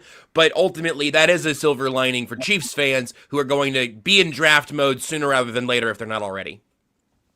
Now, I'm wondering, looking at this team, motivation is certainly an issue. At least it was for me. I did not have a lot of motivation to watch that game, but I have to wonder about the guys that are in the helmets and pads on a game like that. Is that a concern, or are you fine if guys don't have the motivation because of that draft situation? Because, I mean, they're getting paid regardless, and you're only getting to see a portion of the guys who really have a point to prove, right? Like, I didn't feel like we saw nearly enough Brashard Smith, and he's a guy who I think would have a point to prove out there in a game that really bears no meaning for the Chiefs at all. Yeah, and I just think it's really multifaceted, and it's because the different characters, by characters I mean the players to the coaches to the scout team, and not the practice squad, but like the scouting staff and the front office and the fans. Usually you have the same rooting interest. Win the game, keep it moving. And in this case, I'm not really sure that you do or that you should. So for the players on the field, they will and they should give 100% because you can't go 70% through an NFL football game. You'll get injured. You'll hurt someone else. Your responsibility will cost someone else. Look, not to pile on a guy who's been a really good story, but against the Titans, Esapole appeared to just not know his assignment, and it causes that safety there. That rep is important for Esapole. I think we've all seen good stuff from him, and you see a future for him, but every one of these live reps, those are reps he's probably not getting next year. Josh Simmons is hopefully your healthy, available week 1 starting tackle. Jalen Moore is probably still your guy at right tackle. This might be the last time Esapole plays in an NFL game, a regular season NFL game, until his number is called in an emergency in week 6, 7, or 8 next year. So that wasn't for the kids. I always start counting in the middle of the 10 count, I guess. I don't know. Unintentional, which is even more horrifying than if I did it on purpose. But that really is it for me, and I'm with you. I want to see more Brashard Smith. I do want to see more Jeffrey Bassa. I want this to be a fact-finding mission the rest of the way. And the Chiefs have played a lot of young guys, but those two are the ones that keep kind of nagging, scratching the back of your head, thinking, well, we know they have a role long-term on this roster if they can take hold of it. Will they have that opportunity? And what does it mean that the Chiefs have continued to give the ball to Isaiah Pacheco and Kareem Hunt more these last two games, and really this entire season, of course, than they have to Brashard Smith? It's kind of the same thing at wide receiver. I mean, Juju Smith-Schuster is still getting targets, and Jalen Royals isn't really seeing the field. I mean, like there's a lot of that, and I think that the draft position is obviously one piece of the conversation. The other piece of the conversation, to your point, is evaluating guys that you want to bring back next season. There's probably going to be, at least at some level, some kind of roster overhaul in the offseason. We talked about it in the last hour about evaluating guys that you want on this team moving forward, or guys that you're going to cut bait and you're going to say, hey, look, like it didn't work to run it back. We're going to go a different direction. The challenging thing about this, Joshua, is obviously, as you know, there were some guys that probably got some kind of poor contracts that you're sort of locked in with, at least for next year, maybe future years as well. How do you think the Chiefs have to prioritize, between, if they're going to have a top 10 draft pick in round 1 versus if they go and make an offseason trade, if they go attack free agency? How do you think Brett Veach prioritizes that? I think the most important thing, and this isn't in chronological order, so you're already getting the difficulties of this. The most important thing in this offseason is nailing that first draft pick. If it was so easy, I could do it. I can tell you that it's important. I can't tell you how it ultimately gets done. I think right now it seems most likely they end up picking 11. Obviously, I think this version of the Chiefs right now, not a great football team. But man, the Las Vegas Raiders are doing special things in terms of lowering the standard there. So I think if the Chiefs win on Sunday, I believe that 11 is probably the most likely spot if everything kind of goes chalk. That could be Carnell Tate, a wide receiver who I'm going to fall just enough in love with to have my heart broken when he's not a Kansas City Chief.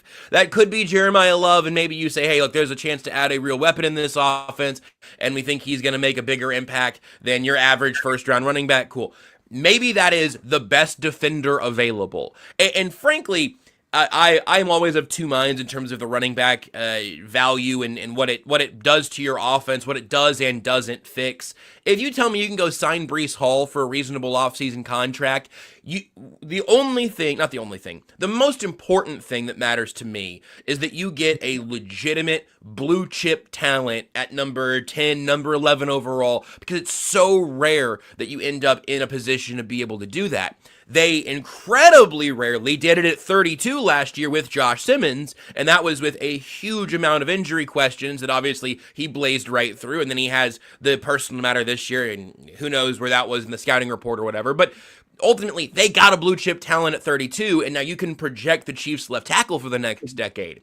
Whatever your pick is at 10 or 11, that's either your number one receiver who resets your receiving room for 5 to 10 years. Maybe it's a running back who makes your offense more dynamic, or I'd be just as happy as anything to get a dominant pass rusher, and a guy who can become a dominant pass rusher, take a little bit of that burden from Chris Jones quickly, and then become hopefully the guy that George Karlaftis can play second fiddle to for years and years to come. So all the other stuff, you've got to be wise about your offseason spending. And again, free agency opens before the draft comes around, so you can't wait and find out who you have at 10 or 11 before you end up making those moves. But the most important thing is this is such a rare asset for the Chiefs to have. They never get to number 10 or 11 overall by accident. Obviously, they traded up for Patrick Mahomes, and it cost them a future first. Heck, they could trade back from 11, add a future first, and pick at 15 if there are only 8 blue chip players selected here, right? You have to make the wisest decision, and you've got to get it right with that first round pick. I know it's easy to say, hey, just do a good job and we'll all be happy, but it's really, really important. I think it's almost certainly the most important draft pick the Chiefs have had since they took Mahomes. Well, if it's the most important draft pick since they took Mahomes, this makes Sunday all the more interesting, right? Because you can, on one hand, lose and improve that important draft pick, right?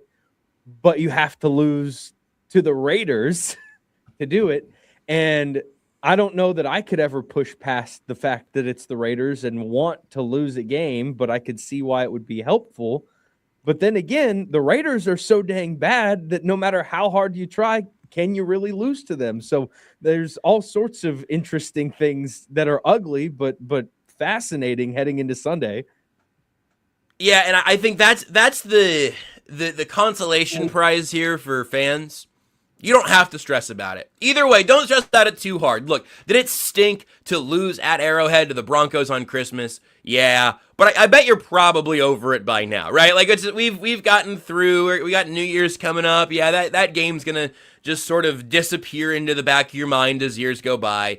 I feel that way about this Raiders game too. The problem is, to your point, there hasn't been a team this uninterested in winning games since the Washington Generals. Like, the Raiders right now are not here to play winning football. They're here to get the number 1 overall pick and to try to reset the mess they found themselves in for the 10th time in the last 15 years or whatever it is. So I do think the guys who are going to be on the field, evaluate them. Chris Oladokun, you get another start to show what's the idea of the range of quarterback you can become. Christian Fulton, go have another good day again. Noah Williams, go play 100% of the snaps and get more experience under your belt. I will continue to wish upon a star. Jalen Royals, Brashard Smith, Jeffrey Bassa. I would just like to see you in a Chiefs uniform on the field to get a little bit of evaluation going. The Chiefs are going to prepare to win this game because that's what you do over the course of an NFL week. I think that's the right way to be. It's frankly the right way to be for guys like Noah Williams or Brashard Smith or whoever it's going to be. You don't want them to go out there and halfway walk through a game plan. This is still the NFL, and teams are trying to win on an individual basis, even if they're not trying to win on an organizational basis like the Raiders are right now. So I think you just put your foot on the gas with the guys that you have. You certainly move. Again, like, I like Drew Tranquill. He's been a really good player on this team through this run. He's probably not on this team next year. Jeffrey Bassa definitely is. So let's see those sliders move a little bit closer in the young players' direction, see what you've got, and then just go out there and try to end the season on a high note. Either you end it with a win over the Raiders and you pick probably 11, or you end on an unbelievable losing streak, a sad loss to the Broncos and Raiders, and maybe you pick 8 or 9. So, and you can try to knock the Raiders back into a little bit of chaos there too. So, again, the players on the field are going 100% as they should. If you as a fan are thinking, I wouldn't mind getting into the top 10, I certainly don't blame you. Yeah, I mean, I feel like, the Chiefs are in a pretty good spot right now. I mean, because you're through the thought of the playoffs. Like, that's off the table at this point. You've kind of gotten into this acceptance mode, right? Like, you're done being angry, you're done being upset. You're like, all right, it is what it is. Let's just try to get into the offseason and make this team better. And, I think that one other thing that's interesting about the decisions that have to be made in this offseason, whether we're talking draft, free agency, or what have you, is, yes, it's about personnel, but it's also scheme. Like schematically, I think the Chiefs need to reevaluate how they play their game. I mean, I think teams around the NFL have figured out how Andy Reid does things with Patrick Mahomes offensively. I think, probably less so on the defense with Spags. Like, he's still a really good defensive coordinator, and he still can put out great defenses and play calling and all of that. But I do think that's a big part of the offseason as well. Not just who are we going to have on this team, but how are we going to play Chiefs football going into next season? Yep, I agree with that. And look, I mean, you understand how you might not iterate as much as you used to when all you do is go to the AFC Championship game, and 3 consecutive years in a row, all you do is go to the Super Bowl. All you do is win 2 of them. I understand, truthfully, I really do understand how you go through and go, well, we're not going to like reinvent the wheel here. The wheel is rolling. And this year, the wheel hit a couple of bumps. You broke a couple of spokes. And frankly, last year should have been the indicator on that. But I understand also, you say, well, we had no left tackle play last year, just nothing consistent. Everybody was getting hurt. You don't have Rashee Rice. Xavier Worthy comes along slowly. And you just get to the Super Bowl with Kareem Hunt and 3.5 yards a carry and clouds of dust all over the place. So I understand how you get kind of lulled into that sense of security, rightfully so. But now it's pretty laid bare that, as you said, Tommy, it's the league knows what's happening. We've seen Rashee Rice get lit up because the defenders are arriving to the football at the same time that Rashee Rice is. How do you get back to that point where you have to always be out iterating in the NFL? If you have not evolved, if you're not a step ahead, you're 2 steps behind, because it's all just moving so fast. Yeah. And frankly, like, part of it, and it's why I kind of balk at Jeremiah Love a little bit, not as a player, but as a value, where I think, well, I don't know if I'm extremely glad they didn't trade a 3rd-round pick for Breece Hall for 6 or 7 games, or whatever it was going to be, because I don't think he's changing their fate that way. I don't know if just dropping a better running back in fixes the running game problems, right? Agreed. Now, with an offseason, if you said, hey, Andy, you got Jeremiah Love in 2 months before training camp, what do you want to do with that? I think that he would have some fun drawing up some new plays on the note cards and on the cocktail napkins and whatnot. So I do think there's a larger conversation to be had there. And just from a player development standpoint, and this is hard to evaluate, so I really don't say this definitively, but I just think it's interesting. We give Dave Merritt a ton of credit and give Steve Spagnuolo a ton of credit for how they develop their cornerbacks. And I think, like, if anything, we under-discuss that, because it's amazing. Jalen Watson is going to make generational money for himself this offseason, either in Kansas City or somewhere else. Trenton McDuffie, obviously a first-round pick, but man, he's really played like it.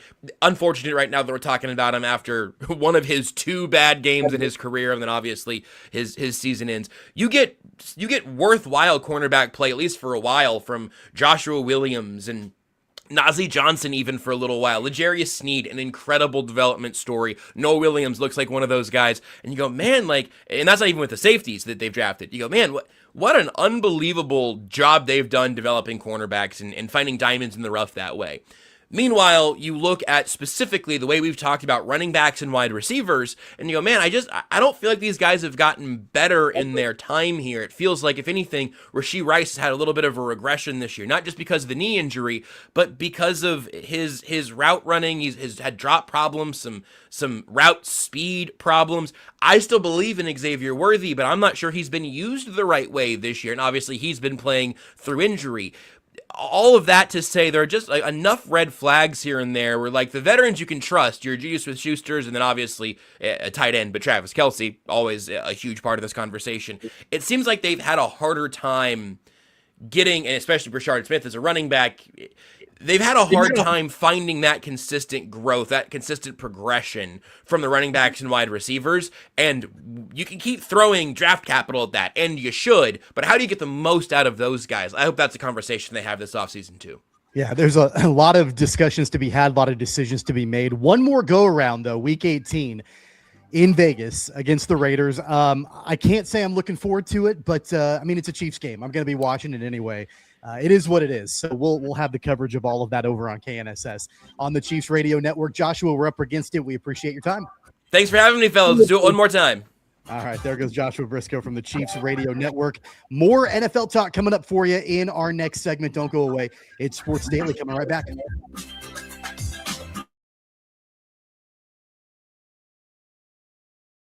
Lightning, hail, tornadoes, flooding. It's the worst of severe weather. and it's coming. Spring brings warmer temperatures, but also dangerous weather conditions. Stay up to date day or night with the Storm Team 12 weather app. You'll get accurate forecasts so you can plan ahead and stay safe, no matter the weather. Download the Storm Team 12 weather app, brought to you by Stutzman's Greenhouse. The future of television has arrived. Next Gen TV is here with stunning video, movie theater quality sound, enhanced voice clarity, and interactive features, all upgradable for the future. Learn more at watchnextgentv.com.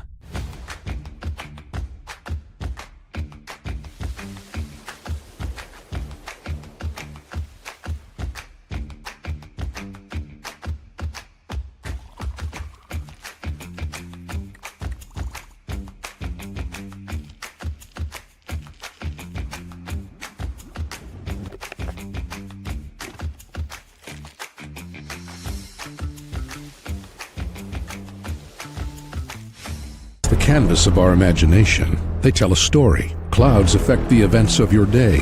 Sometimes they growl, sometimes they inspire, but they're always the messengers of nature's mood, written in the sky. Storm Team 12 understands the language of clouds. We're dedicated to decoding their message, so you know what to expect. Behind every cloud, there is a story waiting to be told. Trust Ross Jansen and Storm Team 12, alerting you first to the impact on your life.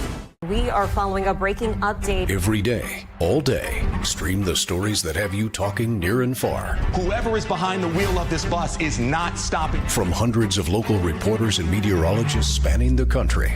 Chaos here this morning at the UW campus. Search LNL for the all-new Local News Live streaming app.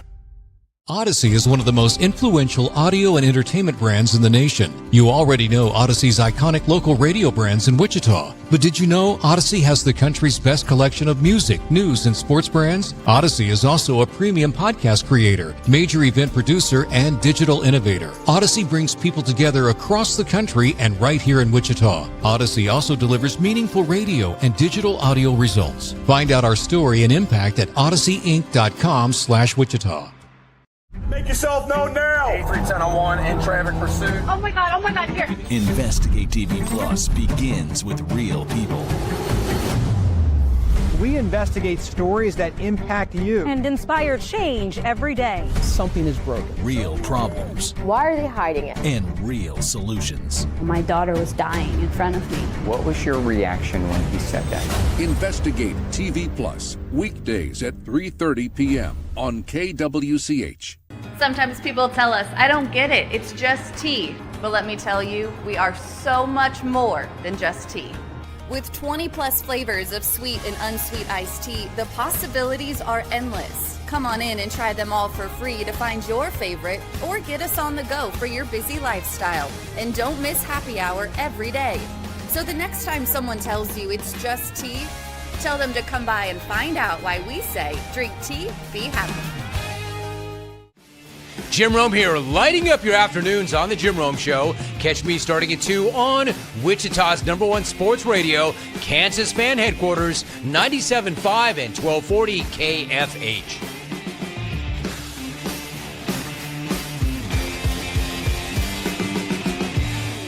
Mornings are busy. We're here to make your mornings better. We report the stories that affect you. 3 more hospital lies from contaminated apple juice just a day after the FDA issued a recall.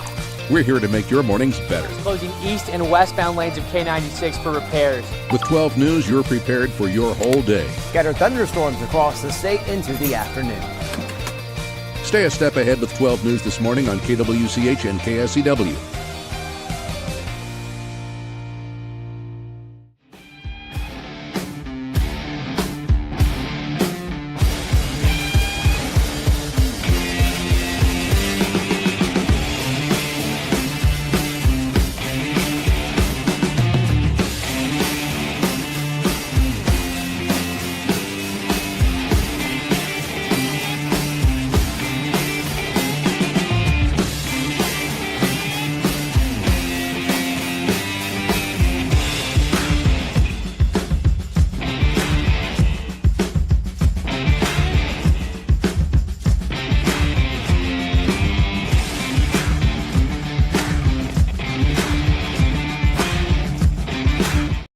Daily on KFH.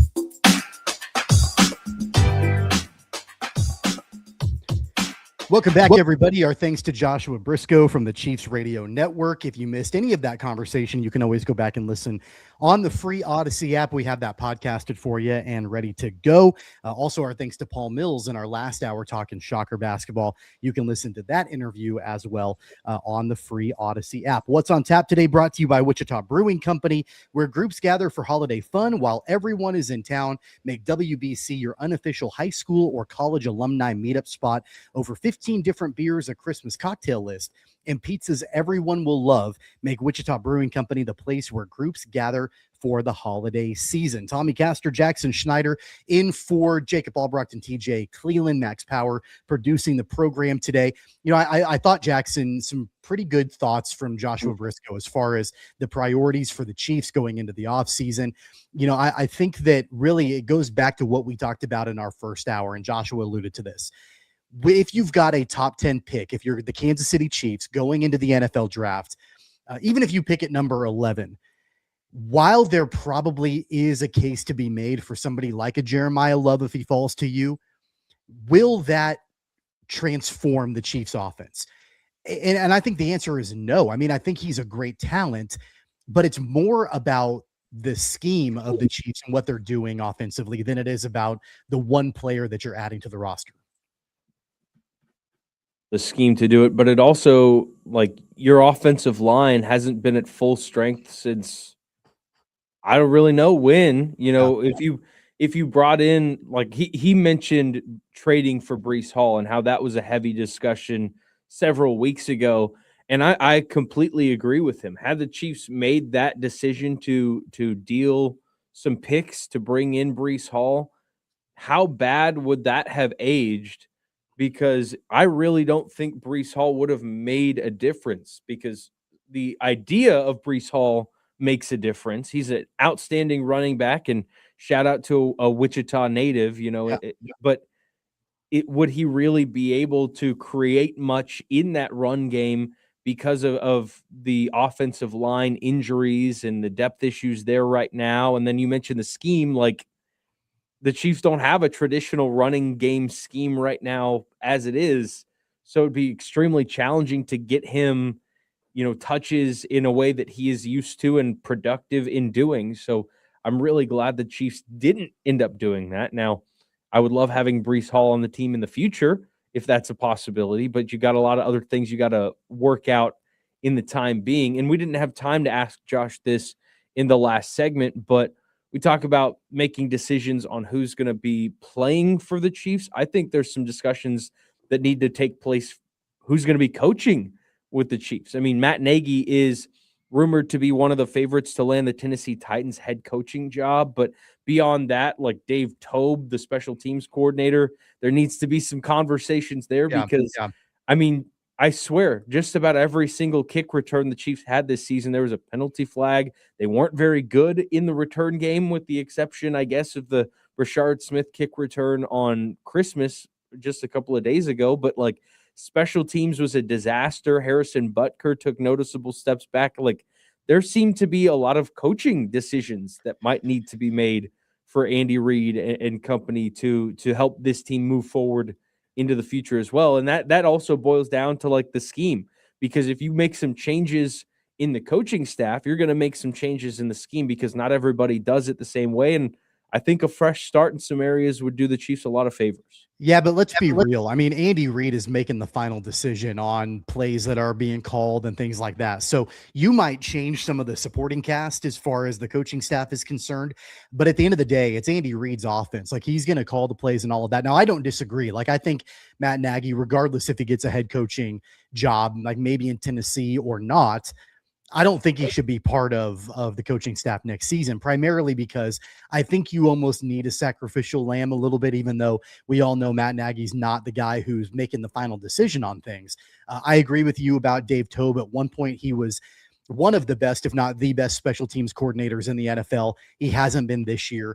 I think that now's a time where you rip the Band-Aid off and you kind of think, okay, if we want to have Patrick Mahomes when he comes back healthy, be able to be the best version of himself long term, we need to make sure that we're surrounding him with the best players. We need to make sure that we're surrounding him with the best coaching staff, like all these guys around him. Like that's got to be the number one concern. And throughout all of these conversations this morning, whether it was just you and me or Joshua Briscoe joining us, we didn't talk about Patrick Mahomes at all. That's got to be the driving force behind all of it. Is this going to help Patrick Mahomes? Whatever decision you make, whether you draft Jeremiah Love, whether you change the way you're calling plays, you're doing different things, you're bringing back certain players or not, that's got to be the prevailing question from Brett Veach in this offseason is what we're doing, is that going to help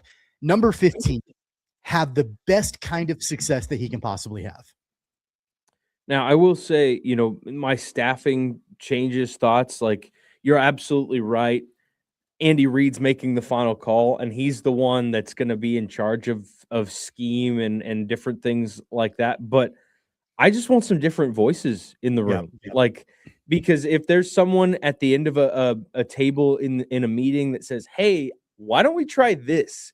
And that idea doesn't get brought up by, your traditional staff, the cast of characters that we've mentioned here recently, like just some fresh ideas, something that'll make Andy Reid kind of sit back and maybe not even invent anything, but just refocus a little bit. Try something that he hasn't done in a while, because we talk about, how things get stale sometimes and how the league kind of figures you out.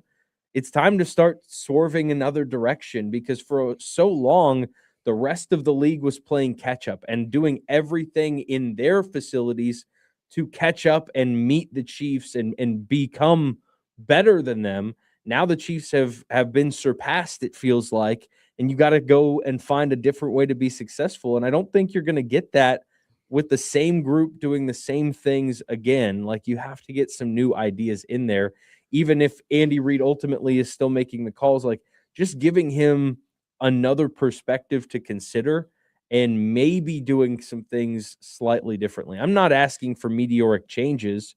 I'm just asking for something slightly different, because clearly this particular recipe did not work this year at all. And you need to spice it up a little bit to hopefully see success next year. And we're seeing a changing of the guard across the NFL in general. I mean, it's not just the Chiefs. The Chiefs are the most glaring example of it, because to your point, everybody was trying to catch up to Kansas City. Everybody's caught up to the Chiefs. Not everybody, but a lot of teams have caught up to the Chiefs, because they haven't gotten any better over the years. They've stayed the same, gotten stagnant, gotten stale, and in some areas regressed with age and injuries and things like that. You're seeing a changing of the guard. The Bills don't look amazing. I mean, we saw them and the Eagles in an absolute slog fest yesterday in the rain in Buffalo. The Eagles don't look amazing. Like, neither one of those teams look great. The Ravens, outside of Derrick Henry, I mean, I know that they obviously were able to bounce back. They actually look better without Lamar Jackson out on the field. The Ravens do right now. Like, there's a changing of the guard. You've got a guy like Drake May, who looks like a Madden player out there, like throwing for 5 touchdowns, and the Patriots look fantastic. Like, there's a changing of the guard. The 49ers look like an absolute wagon with Brock Purdy at full strength right now. Their defense is a little bit suspect, but like, I watched Brock Purdy, I don't know if you saw this play last night, threw a touchdown pass to Kyle Juszczyk that looked like a vintage Patrick Mahomes play. Like, he's avoiding defenders, and then he's just kind of like flicking it into the end zone for Juszczyk to score a touchdown. Like, these other teams have caught up to Kansas City. Now it's time for Brett Veach and Andy Reid and the entire crew there during this offseason. You've got to reinvent the wheel. I think you have to. I think you've got to try to figure out, we've got a generational player in Patrick Mahomes, and when he comes back healthy, we owe it to him to figure out a better way to do this so we can get back to the promised land once again. Yes, and you mentioned that slogfest between the Eagles and the Bills yesterday. I saw this stat, and I wondered if you had maybe seen this, but the 2025 Eagles are now the first team since the 1987 Patriots to win multiple games in a season in which they didn't complete a pass in the second half. Wow. That's okay.